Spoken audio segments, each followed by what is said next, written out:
people, welcome to Prep Elevate. I welcome all of you to the 30-day mini RC series. Today we are at day 22 and we'll discuss about democracy, challenges in sustaining democratic values. ठीक है. Democracy often heralded मतलब often referred to as the epitome होता है perfect example of political self determination is paradoxically मतलब conflicting way में it is vulnerable to the very forces it seeks to empower. Democracy क्यों आया था? हमें ऐसा लगता था like as a population that we do not have rights. ठीक है, फिर डेमोक्रेसी आया पिक्चर में, so it made us feel powerful that we have a voice. As जनता we have a voice, we can elect our own leaders, and we have a voice in the way things are functioning. But this passage states that it is considered to be perfect example of political self determination, but in a very conflicting manner, paradoxically two conflicting things which are true. Democracy क्या कर रहा है? जो power को जो forces को उसे empower करना चाहिए, कहीं ना कहीं वो उसी में एक trouble, it is causing trouble there. कैसे, वो हमें पता लगेगा. while its foundational principles मतलब जिसके बेसिस पे उसे हमने we got that into being, उसके existence का principles क्या था? Political pluralism, civil liberties and institutional accountability. मतलब कोई एक पार्टी हमेशा पावर में नहीं रहेगी. We will have the power to vote, so pluralism, हमारे पास ऑप्शंस रहेगा. ठीक है. देन सिविल लिबर्टीज मतलब we will enjoy our rights, जो फ्रीडम है विदाउट एनी फियर हम उसको इंजॉय करेंगे. एंड इंस्टीट्यूशनल अकाउंटेबिलिटी मतलब just because you are leading the nation does not mean you are absolutely powerful. You will also have to abide by certain rules, so you will have accountability for what you are doing and how you are doing stuff. ठीक है. They are essential for societal equilibrium मतलब balance बनाए रखने के लिए society में ये सारे फंडामेंटल जो हमारे राइट्स है, लाइक प्रिंसिपल्स है, ये बहुत इंपॉर्टेंट है. Sustaining these values amidst socio-economic stratification, populist rhetoric and institutional erosion presents an enduring challenge. मतलब we know that these principles are important to maintain balance in society. ठीक है, equilibrium के लिए important है, but क्या problem में आ रही है? सोशल इकोनॉमिक स्ट्रेटिफिकेशन मतलब we are not uniform as a population, right? We as in किसी भी आप जगह की बात कर लो तो उसमें स्ट्राटास, उसमें लेयर्स क्रिएटेड है. सोशियो इकोनॉमिक वेज में हम बटे हुए हैं, हम सब सोशली सेम पोजीशन पे नहीं, इकोनॉमिकली सेम पोजीशन पे नहीं है. साथ ही populist rhetoric, that is when you try to defend the rights of the ordinary people rather than catering to only the elite people. ठीक है, जब आप जनता की, जब आप मासेस की बात करते हो, when you are the voice of the people, populist rhetoric. ठीक है. एंड इंस्टीट्यूशनल एरोजन मतलब जिसके पास पावर है, अगर वो करप्ट है किसी वे में, या it is not functioning towards optimum best, तो वहां पे इश्यूज आते हैं. And that is an enduring challenge. That means उसको फेस करने के लिए आपको एंड्योर करना पड़ रहा है, राइट? सो आपको एक ऐसा सिस्टम क्रिएट भी करना है जहाँ पे लोगों का वॉइस मैटर करे, बट कहीं ना कहीं उसमें भी आपको बहुत सारे you have to like get rid of a lot of problems along the way, and these are not easy to get rid of. ठीक है. The paradox of democratic governance lies in its dual mandate. क्या mandate है? Upholding majoritarian will मतलब the voice of the people. ठीक है, majority का जो voice है, you have to uphold that while safeguarding minority rights. मतलब कोई तो एक winning party होगी, कोई तो एक losing party होगी, but the party that comes to power has to take care of both. It has to take care of the people who brought them to power and also the people who were in the minority. तो उसे दोनों को एक equal lens से देखना पड़ेगा. So you have to uphold the will of the majority and also safeguard, protect the rights of the minority. ठीक है. A delicate equilibrium frequently destabilised by demagogic exploitation and hyper partisan polarisation. ये equilibrium बनाना बहुत difficult है. It is a very delicate business. Why? Because we have demagogic exploitation. Demagogic exploitation क्या होता है? Let's say when you use emotions of the people to appeal to them or the prejudices of the people rather than using rational will, ये मैं अगर example से समझाऊं शायद आपको बेहतर समझ में आए।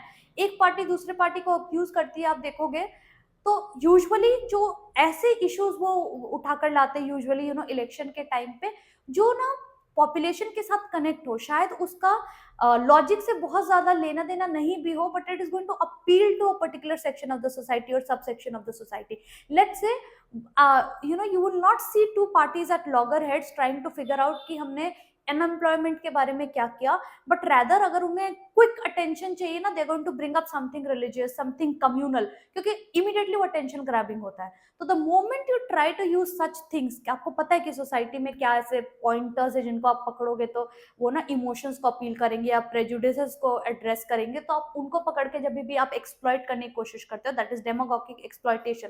And then hyper partisan polarisation, मतलब जो मेरे आइडियल से वही करेक्ट है, बाकी सब गलत है, ठीक है।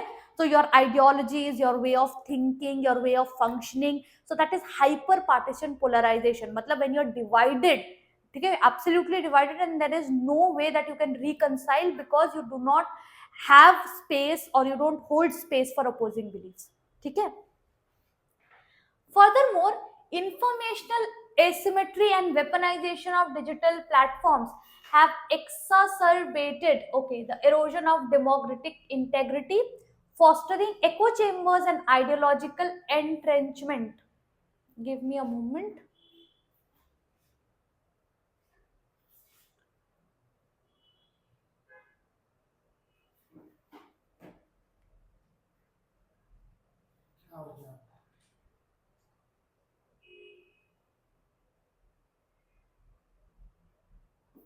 Okay, this is what we are discussing, ठीक है। कहां पर हम लोग कर रहे थे कि इंफॉर्मेशनल एसिमेट्री है और वेपनाइजेशन ऑफ डिजिटल प्लेटफॉर्म्स है। मतलब डिजिटल प्लेटफॉर्म्स को हम वेपन की तरह यूज कर रहे हैं, ठीक है। We are using it to spread all kinds of misinformation, ठीक है। एंड वो एक्सासर्बेट करती है, मतलब exacerbate is to worsen something, exacerbate is आप उसको बढ़ा देते हो कोई चीज को, ठीक है, you amplify that.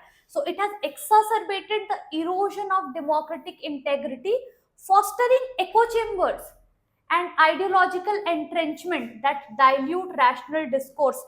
Easy way में समझो, इतना मिस इन्फॉर्मेशन स्प्रेड कर दिया गया है कि जो आइडियल्स पे डेमोक्रेसी बेस्ड है ना, वो स्पॉइल हो रही है, वो रूइन हो रही है, इरोड हो रही है, धीरे धीरे खत्म हो रही है, ठीक है। और क्या हो रहा है कि लोगों तक ऐसी इंफॉर्मेशन पहुंचाई जाती है जो जिस पे वो बिलीव करते हैं, वो उनके बिलीफ सिस्टम को ही स्ट्रेंथन किया जाता है। So there is no space for opposing opinions. तो ये एको चेम्बर है। एको चेम्बर क्या होता है? लेट्स से आप एक ऐसी जगह खड़े हो जहाँ पे जो आप बोलोगे वही आप तक वापस आएगा, that is an echo, right, वो रेपिटेशन। तो आपको एक ऐसा सोसाइटी क्रिएट करके दे दिया गया, एक ऐसा माहौल क्रिएट करके दे दिया गया जहाँ पे जो आपके बिलीफ है उसी को रीइंफोर्स किया गया है, ठीक है, वेदर राइट और रॉन्ग, बट कंटिन्यूसली आपको एविडेंस प्रोवाइड किया गया कि जो आप सोच रहे हो वही सही है, दूसरा कुछ और सही नहीं है। तो वहां पे क्या हो, न्यूट्रल ओपिनियन के लिए आपके पास जगह नहीं है, you become very very rigid in your ideologies, ठीक है। ऐसा आपने देखा भी होगा बहुत बार, आपको ये like you might have experienced it that there are people they do not want to step out of their bubble, ठीक है। तो ये एको चेम्बर्स क्रिएट करता है। Ideological entrenchment, entrenchment is something that is deeply rooted. आपकी ideology जो आप believe करते हो, आपको कंटिन्यूसली एविडेंस प्रोवाइड किया गया कि हाँ जो आप बिलीव करते हो वही बिल्कुल सही है, ठीक है। दैट डाइल्यूट रैशनल डिस्कोर्स, मतलब वहां पे फिर लॉजिकल डिस्कशन के लिए कोई जगह नहीं है। आप कंटिन्यूसली जो आप बिलीव कर रहे हो, आपको ऐसी इंफॉर्मेशन फीड की जा रही कि good, go ahead on that path only, ठीक है, keep believing that, it's strengthening the rigidity that you have already, that's entrenched in your personality, correct?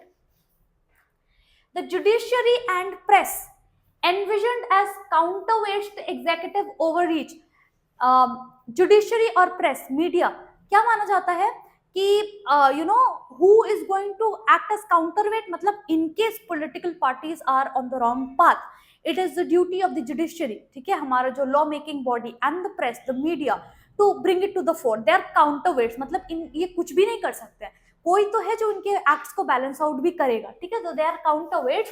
They often grapple with institutional cooptation where political interference undermines their autonomy। तो ऐसे तो ये autonomous होना चाहिए, मतलब independent होना चाहिए कि ये जैसे चाहे वैसे ये परफॉर्म कर सकते हैं अपनी ड्यूटीज, बट आपने देखा होगा बहुत सी बार people use influence to interfere in the process of the judiciary and the media, ठीक है, तो ये आपने बहुत सी बार देखा होगा. So these act as you know like road blocks. तो कोई भी चीज को जब आप इंडिपेंडेंटली फंक्शन करने नहीं देते तो वो रोड ब्लॉक्स क्रिएट करती है. करेक्ट. सो जो एक्चुअली जो काउंटरवेट्स है जो इंडिपेंडेंट होने चाहिए उन पे भी आपको पॉलिटिक्स का इन्फ्लुएंस देखने को मिलेगा. Additionally, rise of authoritarian undercurrents. Authoritarian मतलब जो मैं बोल रहा हूँ वही सही है, उसके अलावा कोई सही नहीं. Certain authority and they are cloaked, मतलब ऐसा प्रेजेंट किया जाता है कि वो डेमोक्रेटिक लेजिटिमेसी है, कि ठीक है वो पावर में, like they are acting as dictators but cloaked as democrats. ठीक है, मतलब उनको प्रेजेंट किया जाता है as people you know who are going to safeguard the rights of the people, but ultimately it is you know their way or highway, ऐसा type के. ठीक है, exemplifies the insidious is something that is harmful but it spreads in a way which is very slow and which you know generally does not catch the attention of the people. तो बहुत ऐसा stealthily you know धीरे धीरे damage करता है जो चीजों का, that is insidious. So it exemplifies the insidious phenomena of illiberal democracy. मतलब डेमोक्रेसी में तो यू नो लिबरलिज्म होना चाहिए ना, बट यहाँ से हमें पता चलता है कि देयर इज इलिबरल. ठीक है, कि उतनी हमारे पास आजादी नहीं है जितनी होनी चाहिए शायद से. Where electoral mandates are wielded to subvert constitutional checks. मतलब जो ही पावर में आ गया इलेक्टोरल मैंडेट, मतलब जिसको जिता दिया गया, वो खुद को इतना पावरफुल समझने लगता है that they try to weaken, they use all their influence and power to weaken the constitutional checks. मतलब जो laws होने चाहिए where they should be safeguarding and they should be protector of the laws, they try to you know like use it to their own advantage while causing a lot of you know like inconvenience to others. ठीक है, thus democracy's longevity hinges on the fact it relies on किस पे depend करता है? civic engagement, institutional resilience and the recalibration मतलब recalculation of governance structures to counteract emergent threats. मतलब civic engagement, like you know people should be made an important part and there should be continuous discussions around it. ठीक है, institutional resilience मतलब we should be strong enough in our ideals कि अगर ऐसा कोई behave कर रहा है इसके लिए ये process होना चाहिए and it should be same and uniform for everybody. ठीक है, it should be like independent of who is suppose to be tried. बोलते हैं ना कि जो लॉ के आंखों में सब बराबर होना चाहिए, no matter what position you hold. We should be resilient as institutions, as protectors of law. We should be resilient, we should be able to bounce back. Okay, and recalibration is revaluation. मतलब कहाँ पे loop holes है जिसको exploit किया जा रहा है उसे हमें फिक्स करना चाहिए. Correct. As global democratic backsliding intensifies, the imperative to fortify मतलब strengthen democratic ethos, जो democratic ideals उसको strengthen करने की हमें कोशिश करनी चाहिए. It becomes more than an abstract ideal. ठीक है, it is a necessity for political and societal sustenance. मतलब अगर हमें as you know we need to function, so we need to take care that these democratic ethos are well protected. ठीक है, we need to take care that our ideals are more than an abstract ideal. मतलब सिर्फ paper पर नहीं होना चाहिए. ठीक है, it should be there as a way of functioning. अगर हमें sustain करना है तो political and societal sustenance के लिए we need to strengthen our ethics.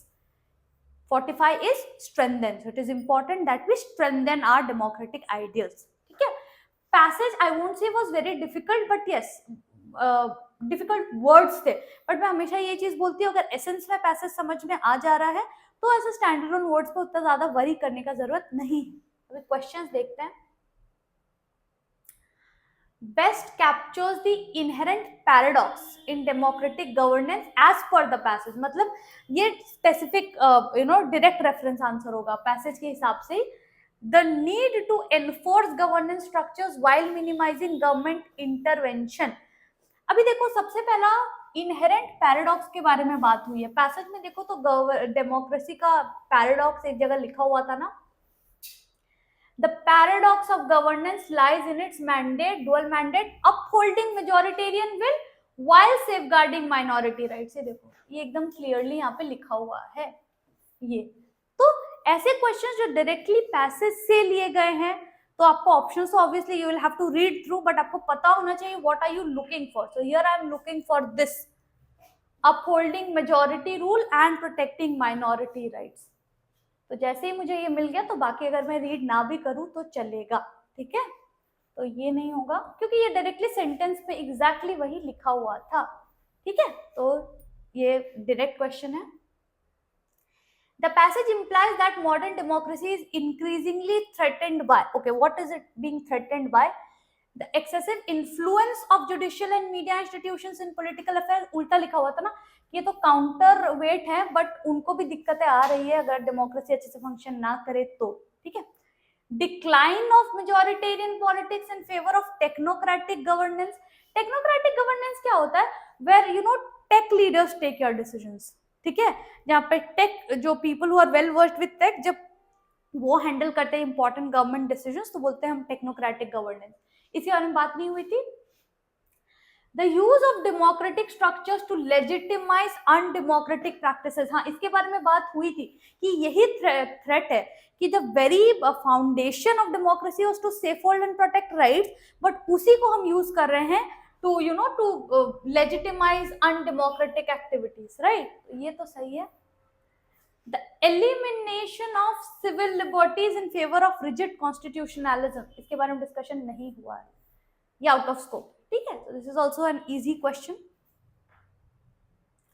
According to the passage, which of the following is not mentioned as a challenge?